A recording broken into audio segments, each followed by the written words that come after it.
Well, hey everybody, how's it going? Miles Shank here, and today we're going to talk about the cinematography for a commercial I shot with an incredible crew a few months ago for Adidas, and the star was Trinity, professional soccer player, Dennis Rodman's daughter.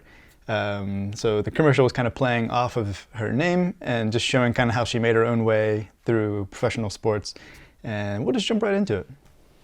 So just off the bat here, we shot two A and B cam. We had Ariel X and Mini LF cameras. LF stands for large format, if you're unaware. So large format essentially just means larger than Super 35. So it's an actual 35 millimeters across diagonally on the sensor plane. And we had Blackwing 7s, and they were tuned to X-Tune, which we'll cover tuning in just a second. Every shot had some form of movement to it. So we shot a lot of handheld, we shot Steadicam, and we also had this like 360 spinning rig, which we'll cover that too. So off the Tribe 7 Blackwing website, we have this tuning for the Blackwing 7 lenses. And it's, you can get these tuned from factory. And so they have what they call straight tuning. It might be a cleaner lens, kind of like a Cooke S4, but you might get some flares in there as well. Transient, which I'm not too sure the exact split of what you get in transient. I think the website does break that down for you. And then expressive. And expressive is the ones that we had, the X-Tune. And that's the one that has more of like a signature halo kind of lens flare that you might see popularized by these lenses. They're just fun lenses. I mean, they're really just really cool lenses. And the fact that you can get lenses tuned now, that was just a thing that was a rental only for Panavision mostly. And now Arri is also doing their like tunable rental only lenses, the DNA lenses, which are also large format and are incredible. These lenses are just really cool because one, you can own a set. You can get them pretty much at every rental house. And I haven't done the straight tuning, but I've used expressive numerous times, the X tuning, and they are just pretty cool. Like they're just really fun lenses. Here's all the focal lengths. They have the Blackwing 7 name, so every focal length ends or has a 7 in it, as you can see, 27, 30, 37, 47, 57, 77, 107, and 137. And at the time of this recording, I'm assuming they're probably gonna work on a 17, because it just sounds right. But there is not a 17 yet. But right now, the 27 is the widest you can get. So we did actually have, I want to say it was a Samir Prime. It was a CNE Samir, which is also large format. And I think it was like the 14, maybe 20. So something a little bit wider that we could also throw in there. So here is the Steadicam M1. This is what I was operating all day, and we have it kind of rigged a little bit longer than I would normally operate a rig, but that's because back here on the football pitch, we were doing a lot of low mode, a lot of running with them, and actually had a Segway out there too. So right here using a small HD, ultra bright 5-inch for low mode monitor, and then a 7-inch down here. And my AC Jose was pulling focus, did a fantastic job. And we have, basically a very clean setup here. Cables are all tied down pretty tight. So here we were rocking the 57mm prime lens, and across the set they are 1.9, T1.9, and yeah. And jumping into some frames here, we have a lot of this high speed, very runny, wobbly handheld shots. Like I said, we had the Segway kind of cruising with Steadicam for a few shots, but most of all of it was like handheld, the jumbly shaky. And fun fact, I actually froze this frame because this is the only real frame that you can see. This is not Trinity Rodman. This here is a body double that we were working with. So the air quality index this day was actually pretty bad from Canadian wildfire smoke. And it actually had the whole sky just had this like haze over it. We didn't need too many bounces or anything, which actually freed us up that she could run around the field so clearly. But it cast a really nice little sun glow like over the whole field. It just was terrible to breathe.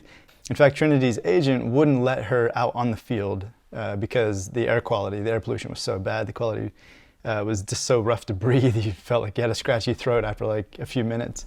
So our body double here, she did a fantastic job. She's, I don't know if she's pro league, but she's a really great soccer player.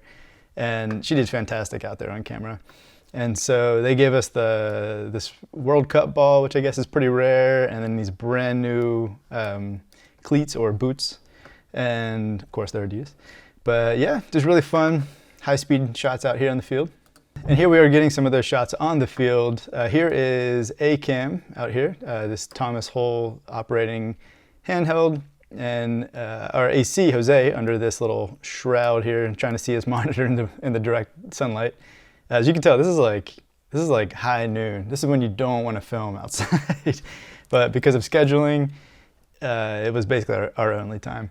And so here Jose had built this great little A camera package, all handheld, had stripped off the battery and EVF and everything. I think basically just had like a 5-inch monitor, and then everything else was in the backpack, Teradek and everything else. So really nice light rig. He could just kind of like whip it around real fast and chase the soccer ball around the field.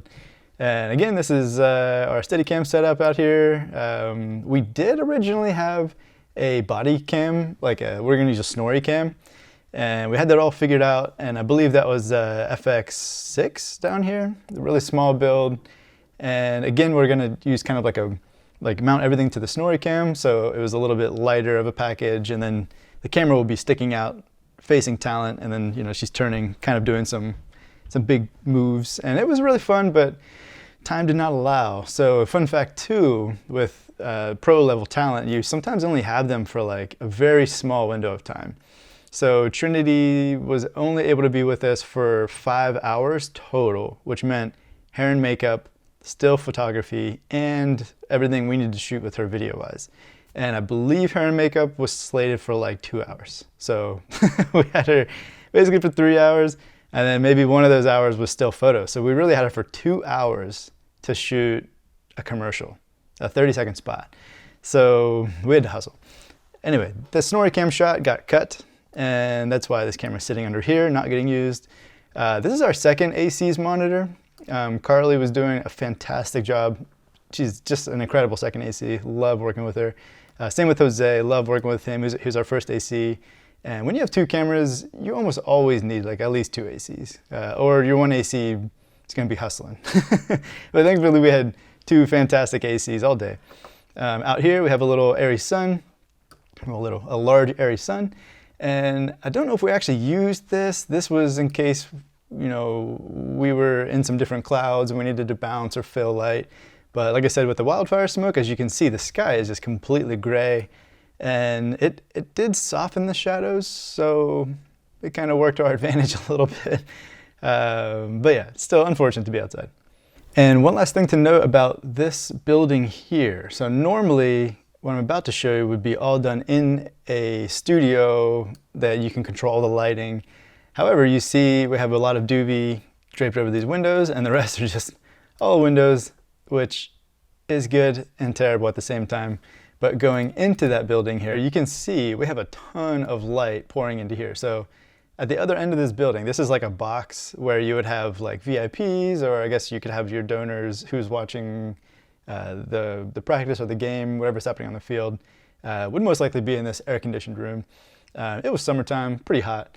And so we had the agency was down here, hair and makeup, wardrobe, everything was kind of here. And then we sort of had control over this side of the room for building up gear and this crazy 360 rig. And this lovely box here, which art department did a great job on. This functioned as 2 different locations. And as you can see, the duvet on the outside of these windows is sort of cutting out this light back here. And I have a diagram for all this, but I'll show you here. So just trying to control that light as much as possible. Brown floors, but we had white walls, white roof, silver, metal, light bouncing all over this place. So a little hard to control the environment, especially with a shorter window of time. But you do all of this prep, all of this planning, all of this building. We had to do it as soon as we got in there, but we had to do it all before Trinity stepped foot on the property and the clock started ticking. So here's some frames from inside the box we were shooting.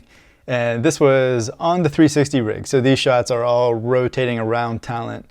And that was it was a fun little platform in the middle. You can have it spin with the talent spinning, or you can lock the center and then have the camera going around. And it was basically like really quick snippets. And so her outfit was changing to show off the Adidas swag she was wearing and her jersey. And so as you can see, it's kind of spinning around a little bit here. So on our 360 spinning rig, we got our little wheel down here, weighted all the way down with these bags. This thing's not going anywhere. So you can see we had some batteries down here just for a little weight distribution. And that's all coming down here up to our hi-hat. And we have our A-cam, LF Mini on, yeah, lockdown. It looks like this might be the Canon. I think that's the Canon Samir Prime that we had on that, just because of the wideness of it. So this is probably like a 14, I think. And yeah, a little 5-inch that we had on the field here. This is one of our grips. I don't believe that was our gaffer, but he's just strapping things down, making sure it's all tight. And then here we just have an eye light, and I believe this was on like just 5%, maybe 10%, just to give you this like eye light right there in her eyes. So that was just constant. You can actually see that ball is actually casting a shadow on her body here. So the light obviously is like coming from here. You know, this is looking more like a 20 mil. I think it was the 20 mil Samir Canon for this spin around shot. So here's what that clip looks like as we're spinning with our body double. She's great. It's always great to work with people with a smile on set. You know, a lot of people just don't look happy on set, but it's a fun job. You should smile. So frames per second, shooting at 23.98, and shutter, pretty standard, 180. Raw, open gate, getting 4.5K resolution. And you can see you basically are cutting out a 16:9 frame. But it's always nice to have a little bit of extra for reframe. So I guess they just figure like, hey, if you got it, just give us this extra little bit. Even though it's mostly just, you know, junk, you're probably not going to use it. But if you need, you can always bump it up or down. So that's probably why they do that. Yeah, batteries looking good. Looks like we're on our second card for A-cam. So we filmed this after running around outside. So we have a little wall of like floppy cutters right here, a little wall of floppy cutters here. And that's just trying to cut down a lot of that light pollution that I was talking about from hitting these windows. And so what we do have blasting into these windows are the Cream Source Vortex 8s, which are essentially like a sky panel. You talk to gaffers, they'll say they do different things. Some people say they do things better or they're a little brighter. But you know, it's good to know what these lights can do. These are fully RGB, which is awesome because you can really dial them in and just get that exact color that you want to get. And there's like strobing effects and fire and flashes, and I've used them for you know, like police lights and all in the past. And so yeah, we just have that hitting this translucent, I believe it was like a I don't remember the actual thing. It's essentially like a translucent like paper almost that covered these windows. So you didn't want to blow them out, but you didn't want to see through them. Essentially super simple lighting. Because we were spinning so much, we would have revealed a lot. So basically just had these Astera tubes hanging overhead. And so we had those Astera tubes hanging up here overhead, and they were filtering through this. This is like a super basic drop down tile light. I don't know what you would call that. Maybe comment below, tell me what these things are called. But yeah, drop down tiles with the wood slats. No one's doing the wood slats anymore, you know, but it looks so good on here. So here's our like our nail salon, and the spinning was kind of like one scene, the nail salon was one scene, and then we had like an art studio in here, which we'll cover. And for the art studio, essentially we had the exact same lighting, same placement, and then you saw we had the little nail bottle or nail polish bottles or paint bottles up here, and then the little neon signs back here. And we were a nail tech sitting across from Trinity, and then this tiny little table. And that was more for like, you know, getting like the pictures and kind of getting some real lifestyle-y, kind of more handheld shots, which look great. And we did actually do a Steadicam shot that didn't make it in because we wanted a little more action, so the handheld was more appropriate. But we did have like a little back and forth Steadicam move here, some pushes, some pulls. So really just figuring out the energy you want to bring to the shot and see if you want a little more shake. We actually threw some still photos into the edit, which looked really great with that shaky handheld look. We even like slowed the shutter down so you would get a little more of that glitchy kind of aspect to it. So it's just a fun look for it. Here's a little bit of like the motion blur that you'll get, especially with like handheld moving in and out really fast. And so here's the art studio. She was painting over like a large piece of plexi that we had. So the camera's behind the plexiglass, obviously, getting painted over. Pretty fun. And we did this scene so quickly. They basically covered up the wood paneling with like a white paper.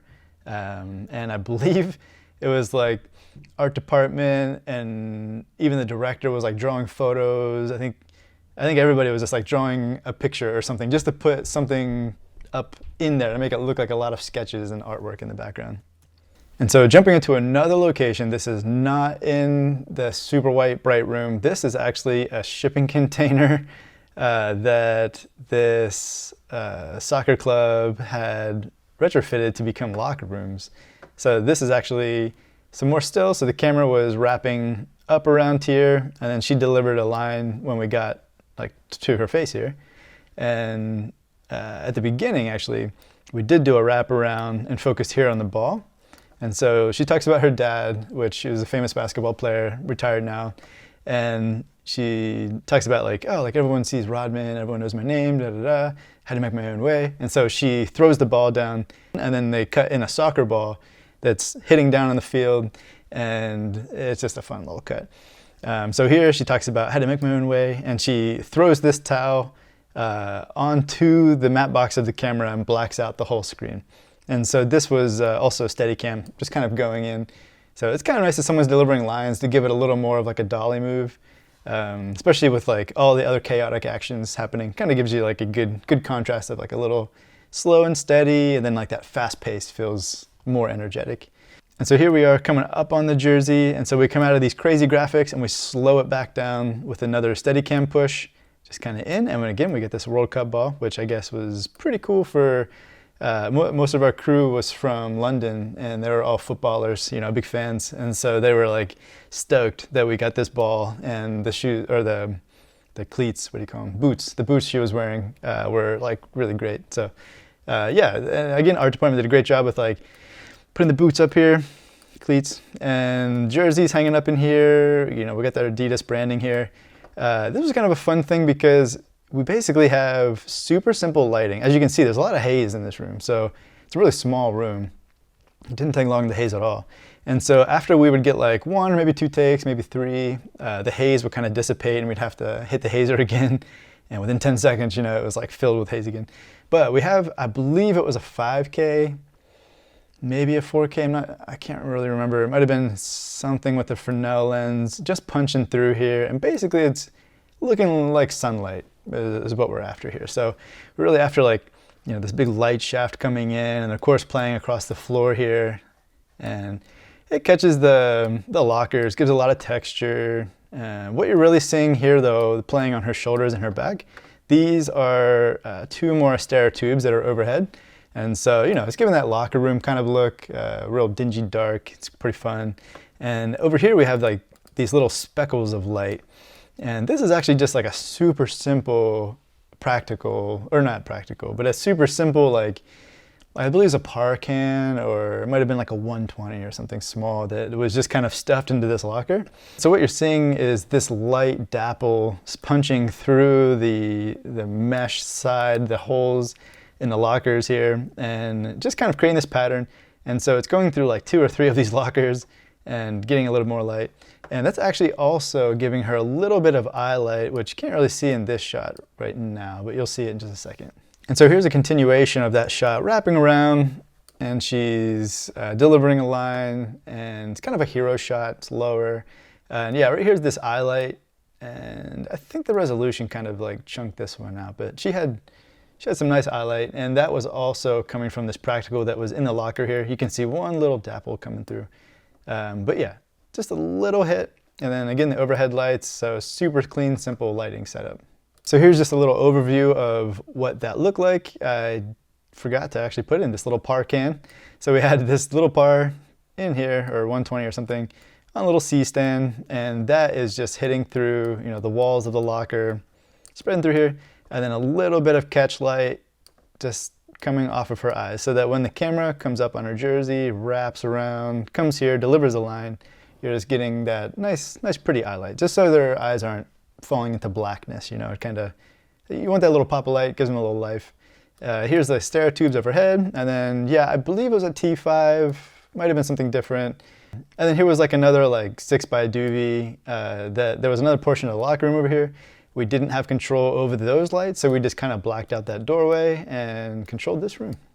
And what you can't see, I really should have taken a picture, is you had the director, you had hair and makeup, you had agency, you had a lot of people in here, because when you have a star, like someone who's famous, well known, they have people who are listening to what they're saying and can kind of stop production and say, hey, like we're gonna need to word that differently. Like they wouldn't say, hey, we don't want to take her brand and say this with it.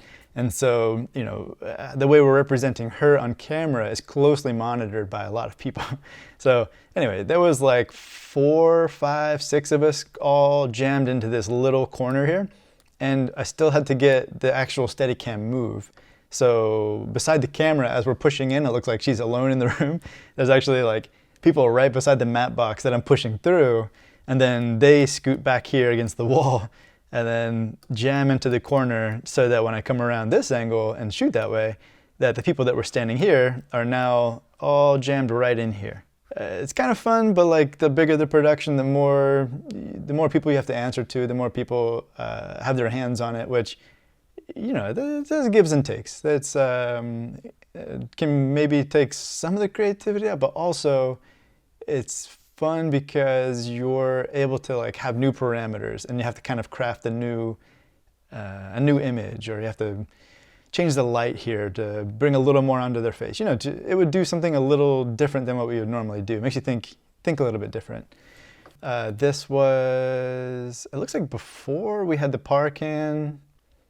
Yeah, this door looks like it's all the way open because she has a lot of light on her, too much.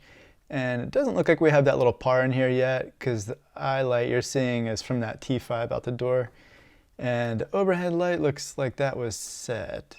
So yeah, you can see the back wall was pretty close. So like I said, when people were standing in here, we had to dress up these lockers too because they come into frame. Just a quick look at the B cam. Again, we're matching A cam, so 23.9.8, shutter 180. This is the ASA for ISO for the Alexa Mini LF. They're 800, and so the camera's going to perform the best at 800. We had 0.6 ND. I can't remember, I think we added a little more ND and closed the door a little bit more to give it a little more of a mood. But yeah, just a quick little screenshot here. And again, 4.5K, open gate raw, and yeah, open gate, so we have all this extra down here. Yeah, I remember we changed this mag, and we had literally 3 minutes, 4 minutes to get this shot before Trinity's clock ran out and we lost her for the day. And so we did all the staging we could with our body double, got it ready, and then after hair and makeup again, Trinity came right in, sat down, did her lines like a pro, because she is so pro, and we knocked it out so fast. And I remember operating Steadicam, and one of the producers just saying, okay, time's up, you can't go anymore, and the director's like, just 10 seconds, and it's like, you kind of have this like clashing, like I said, like many people on set, and so there's a lot to answer to. And so you just have to trust, really, I guess you just have to know who you have to trust. So in that instant, I was looking to the director who was right next to me and saying like, okay, we got 10 seconds, get this line one more time, like I'll roll it, like you'll answer to the producer, but we'll get it, So the producers were fantastic people. They were just doing their job, keeping us on schedule. And it helps to have a great AD. A great AD is such an underrated job. Like, yeah, ADs need to be appreciated so much more. Keep you on schedule. They're oftentimes the loudest in the room. They get things done. So here's that little par can I was talking about. It literally just has some cine foil wrapped around it, kind of making a snoot to narrow down that beam. And you can see it's just blasting right into this, coming through here, coming through here, coming through here, and I think it died off right out here somewhere. And so they were starting to dress up some of these lockers. I think they ended up filling like half of them or more with all the Adidas gear. And this is literally just the bench that the team uses in the soccer club. So like, it was not the fanciest. They made it look really authentic. I think we ended up sweeping the floor because it's a locker room floor. Yeah, you can see this 2 stair tubes up here. Now, why didn't we use these fixtures in the ceiling? Well, many reasons, I guess, but a lot of these lights, they're mostly LED these days, and they might lean a little green or magenta. There's going to be a lot of inconsistencies in these kind of more utility lights. Also, these are just like bleeding all over these walls. So you're getting all this bounce. Like this is all just light that's spilling and not looking flattering or anything. I'm pretty sure they ended up putting some kind of duvetine or something to control this. I don't know if they were just open like this, but typically you would want something to hang down and just kind of give you like a, you know, a little more of a pool coming down that wouldn't be hitting these walls so much, so that you're not getting all of that, this extra light hitting this wall, hitting your talent where you don't want it to hit. Like I said, we really controlled it with the overhead, T5 coming through here, and then this little snooted 120 or little parkin in here. So this was the cinematography breakdown of Adidas and Trinity. Let me know if you guys like this, and I hope you all are doing well. We'll see you soon.